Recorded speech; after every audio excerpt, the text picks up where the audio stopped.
Hello everyone, welcome to NEET UG in 10 brought you by Unacademy, जो कि India का largest online learning platform है। यहाँ आपको मिलती हैं daily live classes, live test and quizzes, structured courses and unlimited access 24/7 हमारे जितने भी वीडियो लेक्चर्स हैं, जितने भी स्टडी मटेरियल्स हैं उनकी। लेकिन उसके लिए आपको हमसे जुड़ना होगा। अन अकेडमी लर्निंग ऐप डाउनलोड करिए गूगल प्ले स्टोर पे जाके या iOS ऐप स्टोर पे जाके, एंड देन आपको लेना होगा नीट यूजी का हमारा पेड सब्सक्रिप्शन, जिसके कई ऑप्शंस अवेलेबल हैं 1, 3, 6, 12, 24। सिंस नीट यूजी का सिलेबस काफ़ी बड़ा है, थोड़ा टाइम टेकिंग होता है, इसलिए 1 साल या 2 साल का पैकेज सबसे ज़्यादा पॉपुलर है। और आप देखेंगे कि 1 साल के पैकेज में सिर्फ आप 6000 ऐड करते हो तो आपको मिलता है 2 साल का package. On top of that, अगर आप मेरा रेफरल कोड LOVE10 ये यूज़ करते हो तो मिलेगा एक्स्ट्रा 10% ऑफ जो भी हमारी बेस प्राइस है। मेरा नाम लव किशोर श्रीवास्तव है। मैगिल यूनिवर्सिटी कनाडा में एज अ रिसर्चर मैं इस समय काम कर रहा हूँ, और आप पर्सनली मुझसे जुड़ना चाहते हैं तो मैंने अपना टेलीग्राम लिंक नीचे ऐड कर दिया है। तो आज हम बात करेंगे एविडेंसेस ऑफ एवोल्यूशन। एवोल्यूशन की हमने थ्योरीज तो देखी, पर ये थ्योरीज क्या कोई बेस है इनका? तो बिल्कुल है। तो अब हम अगले 1-2 लेक्चर जो हैं वो एविडेंसेस ऑफ एवोल्यूशन की ही बात करेंगे। आज हम बात करेंगे पैलेंटोलॉजी। पैलेंटोलॉजी क्या होता है? फॉसिल्स की स्टडी जो की जाती है इसको पैलेंटोलॉजी बोली जाती है, ठीक। एंड एक इंसान थे जी क्यूवियर। पूरा credit, main credit of palaeontology के लिए जो इंसान रिस्पॉन्सिबल है, ही इज जी क्यूवियर, ठीक है।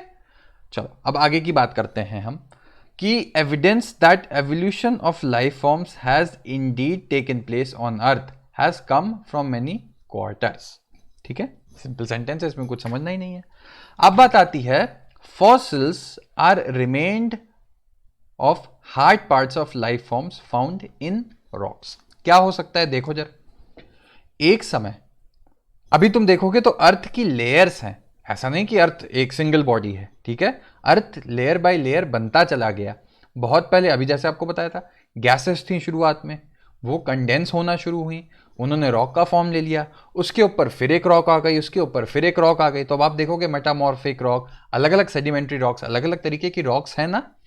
तो अब जब हम जैसे डिग करते हैं, खोदते हैं नीचे, तो अब आपको फॉसिल्स मिलेंगे। पहले तो फॉसिल्स क्या होती हैं? रिमेन्स होती हैं। फॉर एग्जाम्पल, मान लो जब रॉक बन रही थी, सॉफ्ट थी अभी, ठीक है, धीमे धीमे विद टाइम ये हार्ड हो गई ना, तो उस सॉफ्ट रॉक पे कोई प्लांट मर गया, ठीक है, तो उस प्लांट का इंप्रेशन छूट जाएगा। सही बात है। एक तो ये चीज हो गई।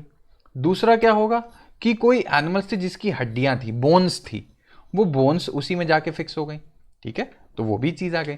तो आपने देखा कि पुराने जो ऑर्गेनिजम्स थे, एक समय जो रहे होंगे, हो सकता है वो आज भी हो, लेकिन पहले थे जो, जैसे डायनासोर है, तो डायनासोर का आपने स्केलेटन देखा है ना, मिला है खुदाई में, ठीक है।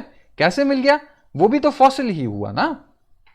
तो यही चीज आ गई कि वो रिमेन्स जो पुराने ऑर्गेनिजम्स के थे, उनके बारे में हमको आज की डेट में बताते हैं, उन्हीं को फॉसिल्स कहा जाता है। और जनरली ये कहां मिलेंगे? रॉक्स में ही मिलेंगे। क्यों? क्योंकि रॉक्स एक के ऊपर एक लेयर बनती चली जा रही है ना, वो रॉक्स ही तो बनती है।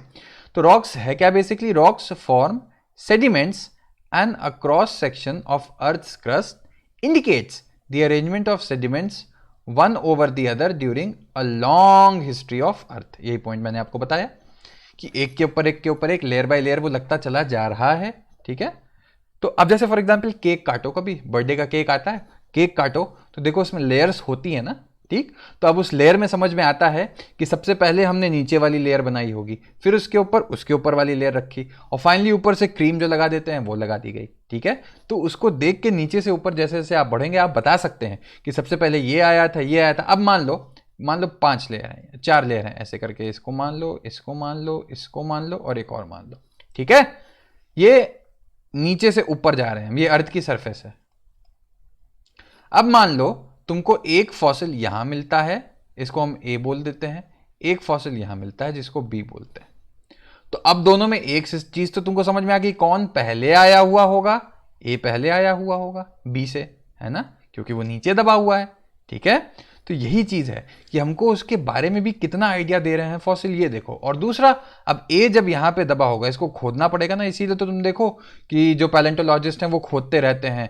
इवन जो ममीज हैं, ठीक है, क्या नाम है, इजिप्ट में, वहाँ पे भी खोद के, वो एवोल्यूशन से रिलेटेड नहीं है पर फिर भी एक बात बता रहा था मैं। तो आपको खोद खोद के अब आपने नीचे देखा तो यहाँ पे आपको हो सकता है किसी ऑर्गेनिज्म के कुछ रिमेन्स मिल जाएं, या ये जो रॉक है इस पे उसका इम्प्रिंट पड़ा हुआ हो, ठीक है। तो ये सब चीज़ें हैं जिससे हमको बताती हैं कि पहले कैसे रहे होंगे। इसीलिए different age rock sediments contain fossils of different life forms, अभी आपको बता दिया, इसमें अलग एरा के, इसमें अलग एरा के, ठीक है, who probably died during the formation of the particular sediment, ठीक है। अब बात आती है some of them appear similar to modern organisms. ऐसा नहीं कि वो बिल्कुल एक एलियन स्पीशीज लगते हैं, आज की डेट में जो मॉडर्न ऑर्गेनिजम्स हैं उनसे उसकी काफी रिजेम्बलेंस है। तो एक प्रूफ हुआ ना कि अगर काफी रिजेम्बलेंस है तो उन्हीं में चेंजेस आके जो बच गए होंगे, ठीक है, सब आधे तो मर गए, ठीक है, बहुत सारे मर गए, जो बचते चले गए वो इवॉल्व करते चले गए, एंड हम वहीं से ओरिजिनेट किए हैं। और कुछ थी जो पूरी की पूरी स्पीशीज ही गायब हो गई, जैसे कि डायनासोर्स, ठीक है। तो अब जो क्रोकोडाइल्स आप देखते हो, क्रोकोडाइल्स मगरमच्छ देखा हुआ है ना, मगरमच्छ को कहा जाता है कि वो डायनासोर के ही एज के हैं, ठीक है। तो वो जनरली पानी में भी मिलते थे, जो मगरमच्छ हैं वो पानी में भी मिलते हैं, तो वहां जाके बच गए। और डायनासोर जो थे, अर्थ डायनासोर के एक्सटेंशन की भी कई थ्योरीज हैं। एक थ्योरी है जो कहती है कि ऊपर से मीटियोरेट आया था, उसने इरिडियम पॉइजनिंग कर दी, उस कारण से मर गया डायनासोर। एक होता है कि पहले एक जो लैंड मास था वो एक ही लैंड मास था, लेकिन धीमे धीमे कॉन्टिनेंटल ड्रिफ्ट के कारण आधे से ज्यादा मर गए। तो कई थ्योरीज हैं उसकी डिटेल्स में अभी हमको जाने की जरूरत नहीं है। अब बात आती है कि अ study of fossils in different sedimentary layers indicates the geological period in which they existed. ये मैं पहले ही बता चुका हूं आपको।